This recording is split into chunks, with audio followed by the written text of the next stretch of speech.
Tentunya beserta elemen-elemen masyarakat lainnya. Ya, terima kasih. Kita menuju ke pantun nasihat, syair dan gurindam oleh Ustadz Abu Fairuz Ahmad Ridwan LCMA. Kepada Ustadz kami persilahkan. Baik, silakan Ustadz. Dan khusus hari ini Ustadz Abu Fairuz tidak memberikan tausiah ya, namun memberikan kata-kata yang tentunya sudah digubah oleh beliau dalam bentuk syair, gurindam dan pantun. Silakan Ustadz. Assalamualaikum warahmatullahi wabarakatuh. Waalaikumsalam warahmatullahi Bismillah, alhamdulillah, ba'd. Senang ketemu antum semua ikhwan dan akhwat sekalian. Kayaknya spesial edisi kali ini. Saya maju kemari bukan untuk menyampaikan kajian, tapi membacakan pantun, syair dan gurindam. Izinkan saya yang pertama kali akan saya bacakan adalah pantun. Jadi kalau pantun itu Pak, ya, Pak. yang dua muqaddimah, dua belakang, itulah intinya. Biasanya dia A, B, A, B. Kalau syair itu berangkai 4 kata semuanya A, A, A. Kalau gurindam ya dia dua-dua, biasanya adalah merupakan pertanyaan dan jawaban, sebab dan akibat. Sekarang insya Allah Ta'ala saya akan bacakan satu pantun terlebih dahulu. Pantun ini adalah merupakan yakni rangkaian daripada 6 prinsip agama yang harus ada dalam negeri kita ini dan dalam yakni negeri kaum muslimin. Apa itu 6 prinsipnya? Yang pertama, memurnikan tauhid, menjauhi syirik. Yang kedua, bersatu padu, tidak berpecah belah. Yang ketiga, taat dan patuh kepada pemimpin dalam perkara-perkara yang ma'ruf. Yang keempat, dapat membedakan antara ulama-ulama sejati dan ulama-ulama imitasi, antara ahli fikih asli dan ahli fikih yang tidak asli. Yang kelima, dapat membedakan antara wali Allah dan wali syaitan. Yang keenam, bantahan terhadap syubhat orang-orang yang mengajak manusia meninggalkan Quran. Inilah dia bunyinya.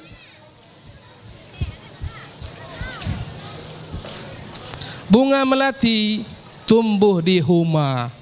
Tawarti huma? Huma tanah. Saya ulangi lagi. Bunga melati tumbuh di huma, indah memikat, putri bangsawan.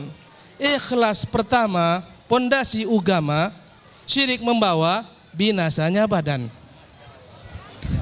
Negeri 9, tanah Melayu. Negeri 9 di mana adik-adik? Malaysia. Negeri 9, tanah Melayu. Tempat merantau si putra Minang. Banyak di sana orang Minang. Bersatu padu, Islam kan maju. Bercerai-berai, hidup kan timpang. Semenanjung Arab sungguh memikat. Tempat Rasul, junjungan alam. Patuh pemimpin, negeri kan kuat. Khianat padanya, negeri tenggelam. Tanah Delhi di ujung Sumatera. Di Istana Maimun, pelancong berkumpul. Orang berilmu tiada berkata, melainkan Quran dan sunnah Rasul. Rama-rama hinggap di taman. Tahu rama-rama adik-adik? Kupu-kupu. Rama-rama hinggap di taman. Danau Singkara jernih airnya. Ahli fikih takutkan Rahman. Bukan sekedar lihai bicara. Ini ahli fikih, bukan sekedar pandai bicara, tapi takut. Kemudian burung gelati warnanya indah, ditangkap oleh raja pemburu. Wali Allah taat ibadah, wali syaitan lihai menipu. Kalau mau tahu wali Allah taat ibadah, wali syaitan pintar menipu. Ya, sungguh elok si rusa betina, diranjang orang di dalam taman. Syubhat banyak di mana-mana agar orang tinggalkan Quran. Ini namanya pantun. Sekarang berikutnya izinkan saya membaca syair ya.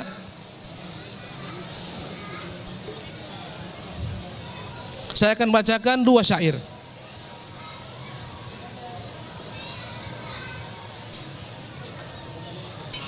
Yang pertama, syair ini ditujukan untuk para suami. Untuk para suami ya, yang merasa punya istri, dengarkan syair ini. Syair itu semuanya adalah a. Ya.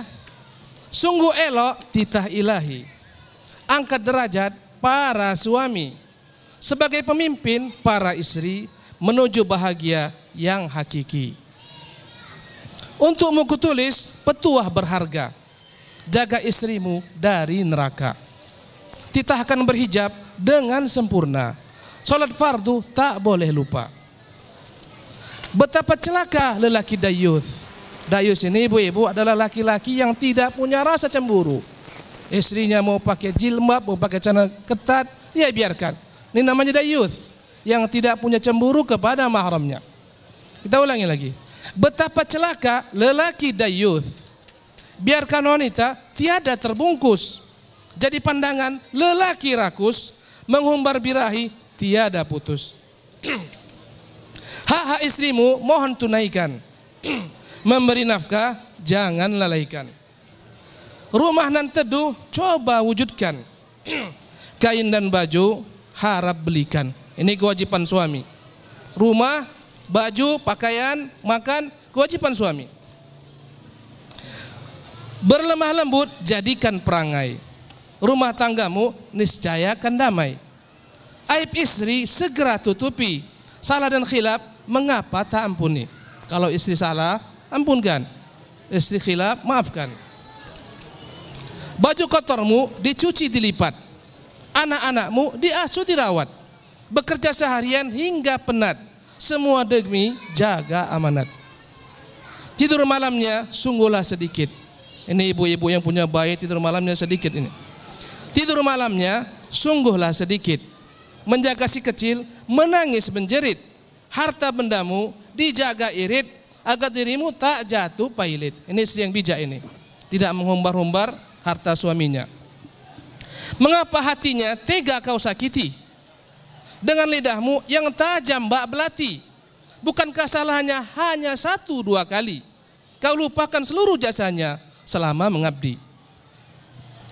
Setelah harta bendamu berlipat, nah ini lihat nih, dengarkan ini. Ini para suami, dengarkan. Setelah harta bendamu berlipat, jabatan pun telah naik pangkat, daun muda mulai memikat, istri setiamu mulai didamprat. Bahaya ini. Habis manis sepah dibuang, pendamping hidupmu mulai meriang. Subhanallah. Janji adilmu tercampak di keranjang. Bukan Ustaz Adil nih saya. Janji adilmu tercampak di keranjang, anak istri rindu, kemana kau menghilang? Lanjut. Sadarlah wahai suami budiman, sungguh dahsyat siksaan Tuhan bagi lelaki tidak keruan, lalai tugas amanah sia-siakan.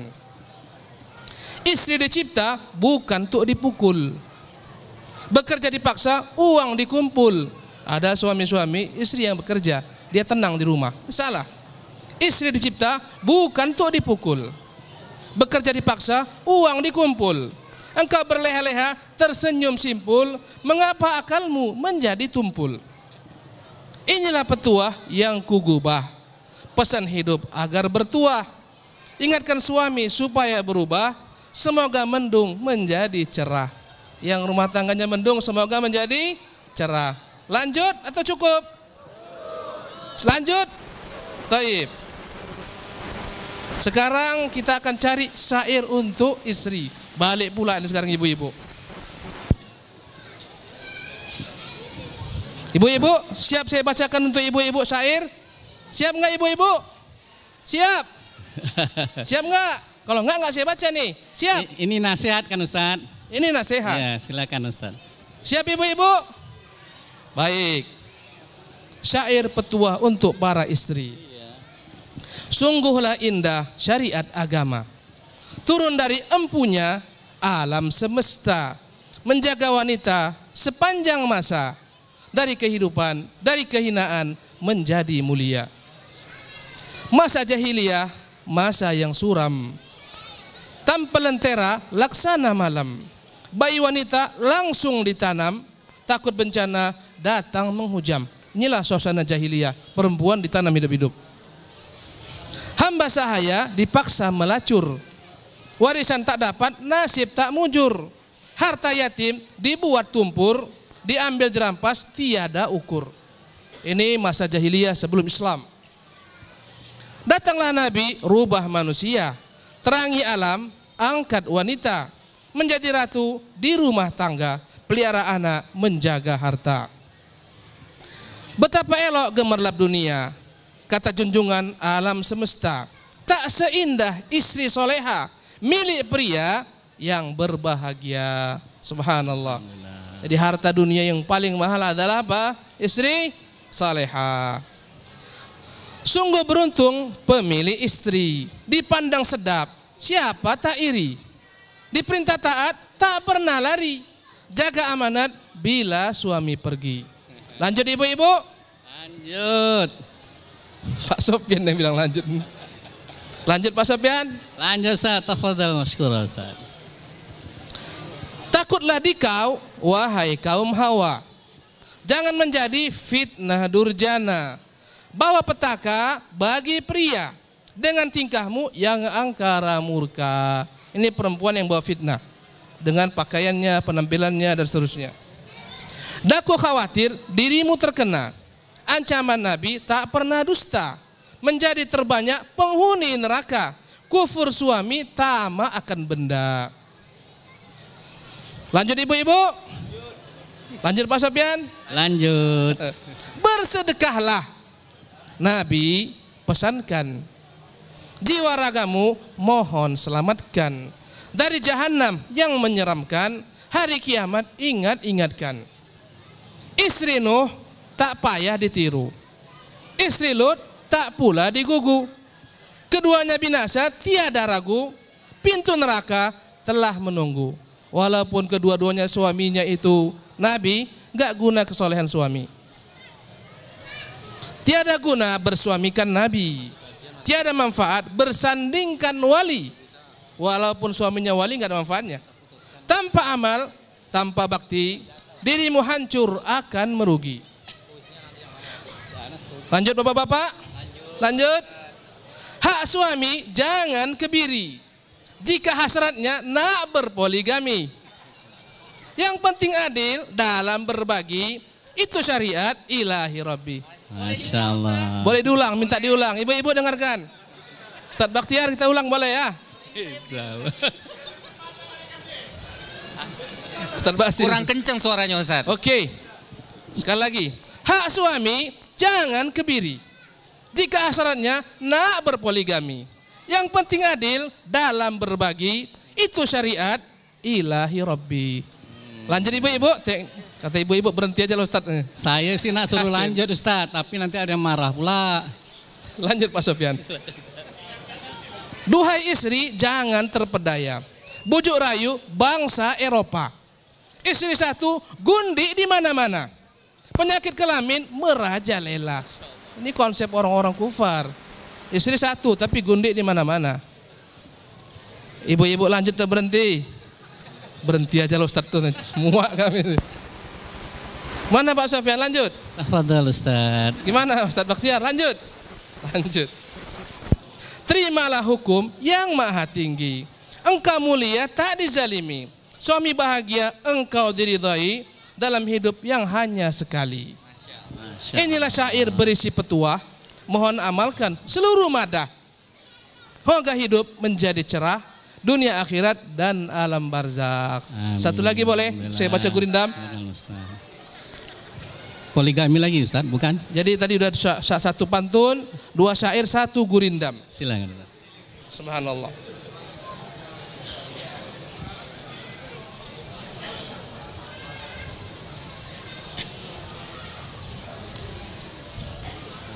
Taib. Kira-kira saya boleh bacakan gurindam tentang Rafidhah, boleh enggak? Tentang Syiah boleh?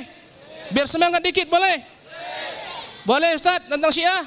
Boleh. Oke, ini gurindam tentang Syiah ini, yang sekarang membahayakan kita.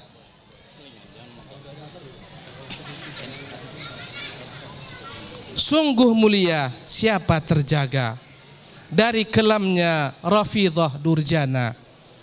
Mengaku Ali titisan Tuhan, Jibril khianat, sampaikan pesan. Menurut sebagian mereka Ali itu Tuhan. Nauzubillah min dzalik. Agama buatan manusia terlaknat. Abdullah bin Sabah si Yahudi pengkhianat. Membawa fitnah, penumpah darah. Penyebab Utsman tewas di rumah.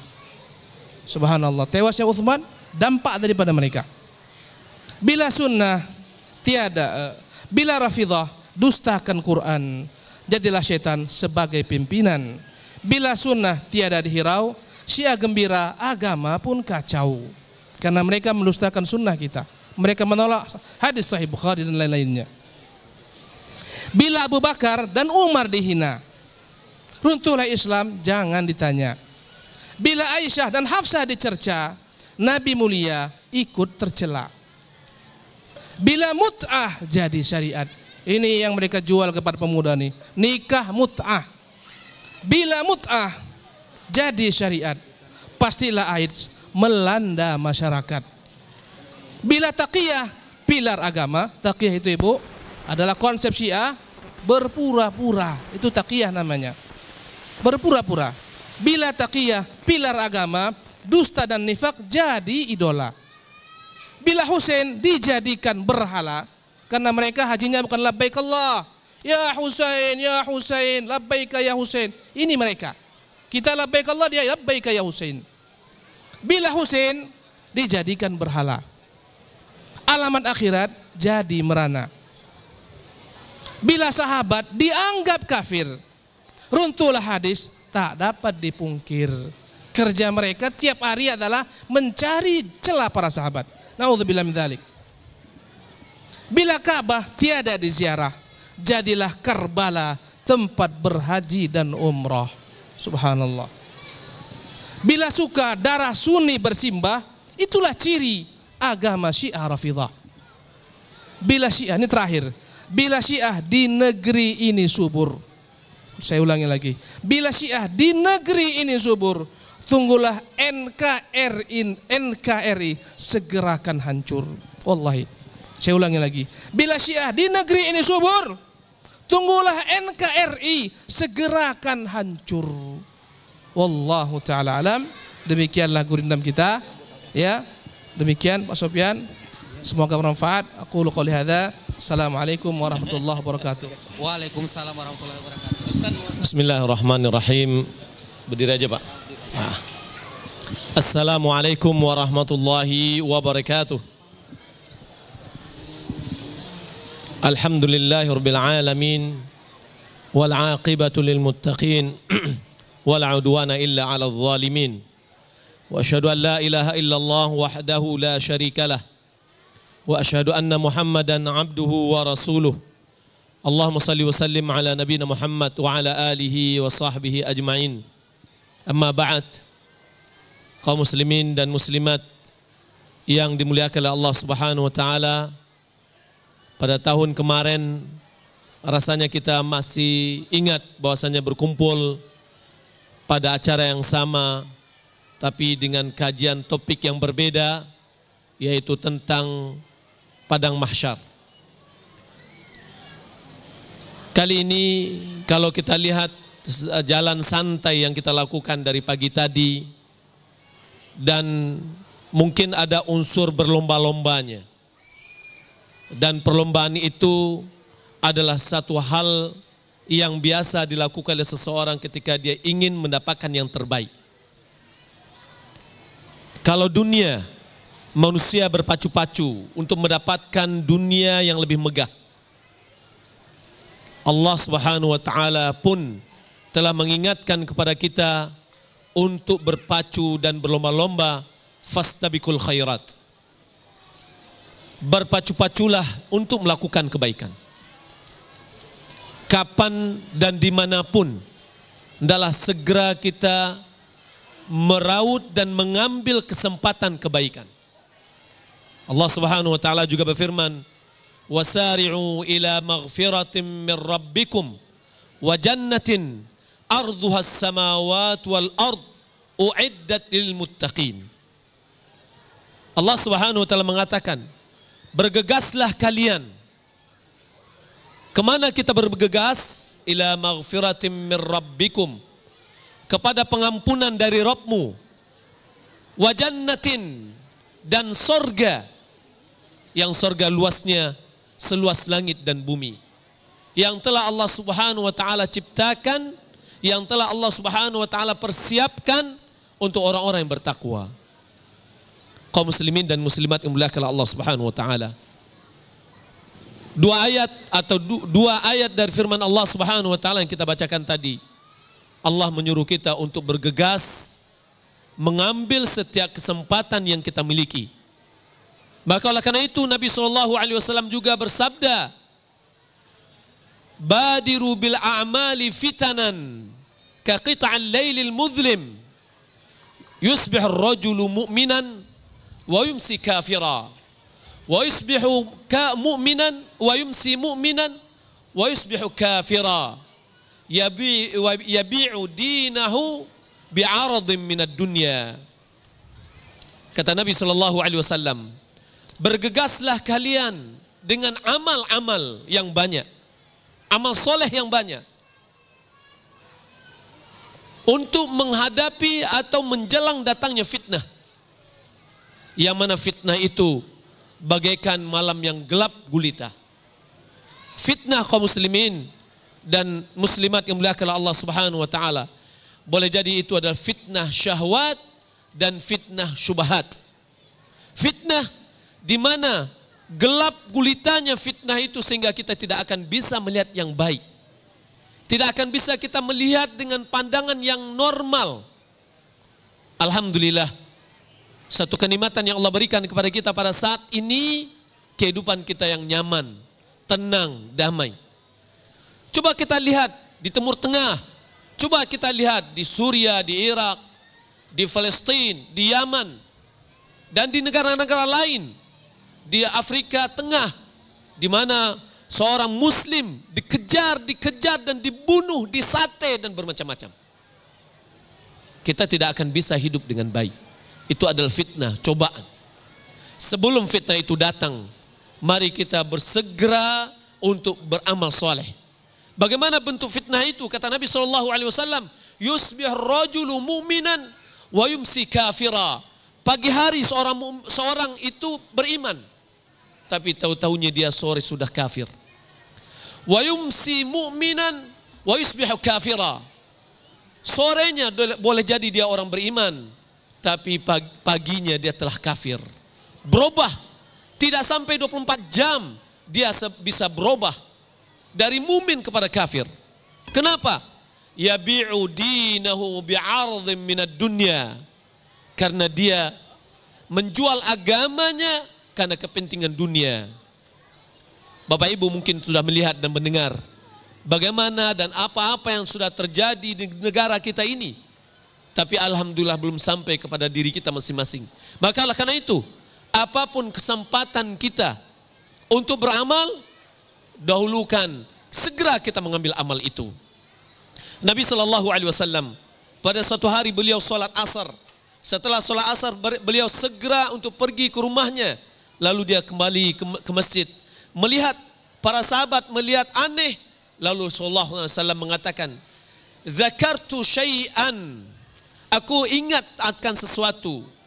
Min tibrin, dari seemas atau perak. Lalu aku benci kalau seandainya itu menahanku. Lalu Nabi SAW memerintahkan untuk membagikannya. Kaum muslimin dan muslimat yang dimuliakan Allah Subhanahu wa taala.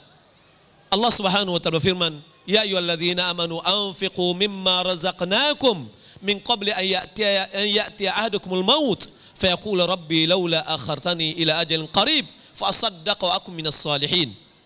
Hai orang-orang beriman, infakkanlah, keluarkanlah sebagian dari apa yang kami rezekikan kepadamu, kata Allah Subhanahu wa taala, sebelum datang kematian. Pada saat kematian itu yang tidak bisa kita undur-undur, pada saat itu baru kesempatan kita ingin menyumbang dan menyumbang, akan tetapi tidak ada kesempatan lain. Maka oleh karena itu, mari kita ingat dan kita renungkan sabda Nabi SAW yang berbunyi, "Man kana akhiratu niyatahu." Siapa yang akhiratnya adalah orientasi hidupnya, niatnya. Bagaimana orang yang orientasi hidupnya adalah akhirat? Apakah dia akan duduk di masjid saja? Tidak. Siapa yang mengatakan bahwa orang yang hidupnya hanya untuk akhirat, hanya duduk di masjid, itu adalah pikiran yang sangat sempit. Dunia ini luas. Untuk mendapatkan akhirat sangat luas sekali. Jika Anda sebagai seorang pedagang, jadilah Anda seperti Abdurrahman bin Auf yang mengeluarkan dan menyumbangkan hartanya yang dia tidak akan pernah takut dari menyumbangkan hartanya. Jika Anda sebagai seorang pejabat, jadikan jabatan Anda untuk mendapatkan akhirat. Membantu orang, memudahkan urusan orang, jangan mempersulitnya. Jangan kita mengambil kamus selama masih bisa kita persulit, kenapa kita harus memudah? Tapi harus sebaliknya. Selama kita masih bisa mempermudah, jangan mempersulit. Kalau seandainya kita sebagai seorang yang ada di setiap hari berada di tengah-tengah orang lain, hendaklah kita melakukan amal-amal yang baik yang bisa mengantar kita kepada akhirat.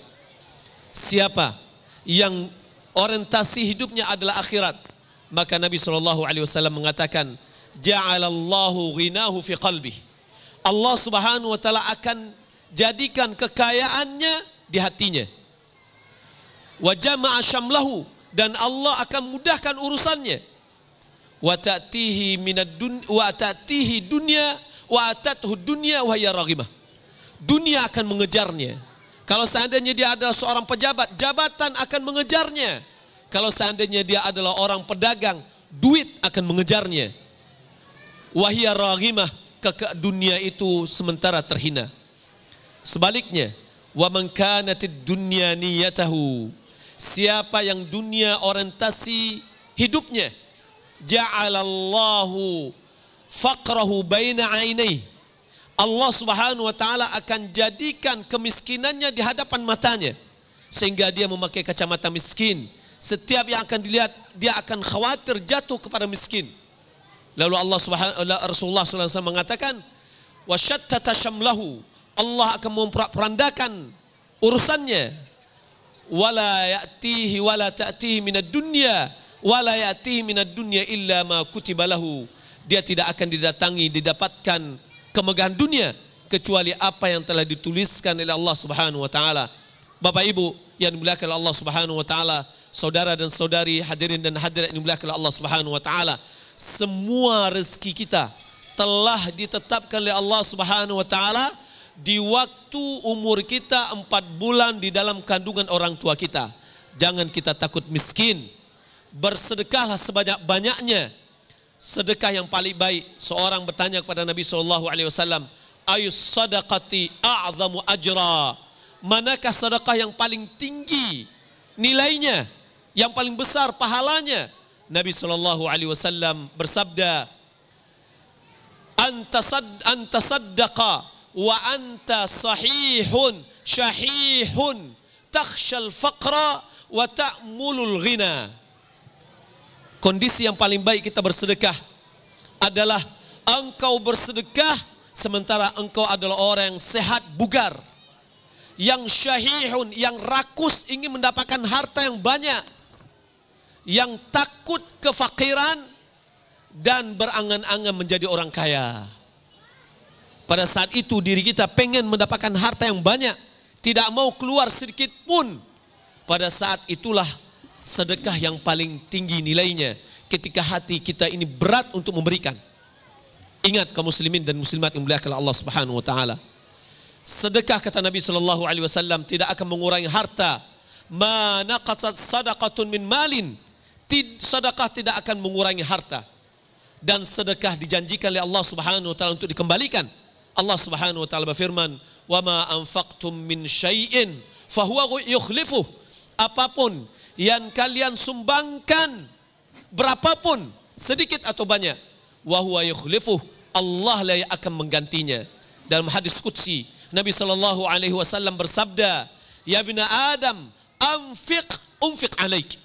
Wahai anak Adam, kata Allah Subhanahu wa taala, berinfaklah, niscaya aku akan berinfak kepadamu. Kaum muslimin yang dimuliakan Allah Subhanahu wa taala, jika kita ingin mendapatkan doa malaikat, Nabi SAW mengatakan, ma min ayyamin yusbihu fihi al-ibad. Tidak ada satu hari, pagi hari seorang hamba sudah bangun pagi illa malakan yanzilan, kecuali dua malaikat turun. Wa qala ahaduhuma, berkata salah seorang dari malaikat itu yang mengatakan, Allahumma a'ti munfiqan khalafan. Ya Allah, berilah bagi orang yang berinfak pengganti dari apa yang telah diinfakkannya.